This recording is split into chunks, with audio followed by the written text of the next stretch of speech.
So, I think my mom secretly wants me to be gay. Anyone else deal with that? Okay, only me. Sounds about right. But anyway, I don't know why she thinks this. I find it a bit insane, but these are my theories. The first one, this is how I found out she wants me to be gay. First of all, typical mom things, like, ooh, who's your friend? She only did that with my best friend, Fernando. Of course, I have many female friends. She could have done it with any of them. She decided not to. Another big clue was the night she met my girlfriend. Yes, that's the one. The night she met my girlfriend, it was because we were sleeping and she came into the room and was like, oh, closed the door, left. Then we left. I made her some toast, my girlfriend, then we left. But the first night Fernando slept over, she walks into the room, is like, oh, okay. Closes the door, wakes us up 15 minutes later. We go upstairs, and it's a full fucking continental breakfast, okay? There's pancakes, bacon, a full leg of ham, anything you could ever want. But what does my girlfriend get? Some shitty toast. Another time, my mom calls me and is like, what are you doing? And I'm like, oh, I'm eating tacos with Fernando. And, my mom, very subtle person, she said, ooh, is he your boyfriend? And, I had to explain to her, no. But they never believe you. People never believe you when you say you're not gay because they think you just are in the closet and are not ready to come out. But, that's what normal people face. I was facing being shoved into the closet and then trying to get pulled out. But a lot of people in Mexico have trouble getting out of the closet, so I understand what she went through. A lot of people say that Mexico is a place full of violence and dangers, and it's true. For example, moms with sandals. Those are pretty scary.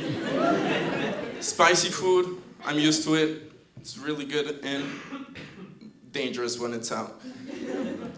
But the worst of all, water.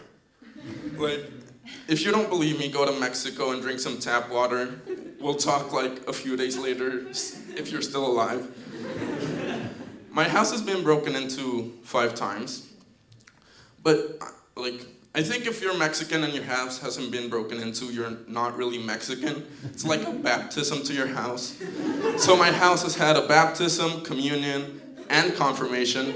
I don't know what the last 2 times were for, but anyways. The first time they came in, they stole some necklaces, jewelry, the Virgin Mary. I'm not religious, but that just seems like a one-way ticket to hell. But you do you. Another one of those times, I was, around 8 or something, and they decided to steal my favorite pajamas and my favorite backpack. And they were either really nice thieves or really dumb thieves, because they stole that, but left my Nintendo that was in the same room. I think they were dumb, because no nice person takes a small kid's pajamas and stuff, it's just, doesn't make sense. Why would you do that?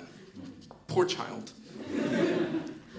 Another time, after the 5th, whatever times they went into my house, my parents decided to get an electric fence for security, right? Electric fence. Kids. That does not mix well, So me being me, I managed to get shocked.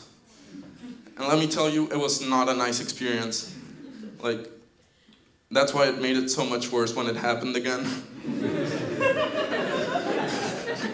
By the way, ladies, your laugh should be up there.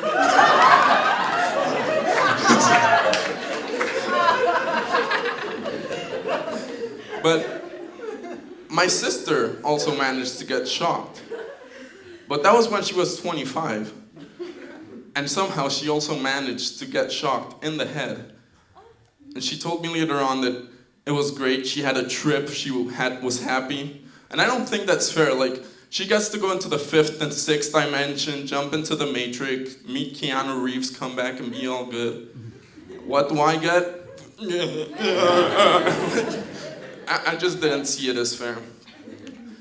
I also asked Angelo the other day if he would adopt me. Sadly, he said no.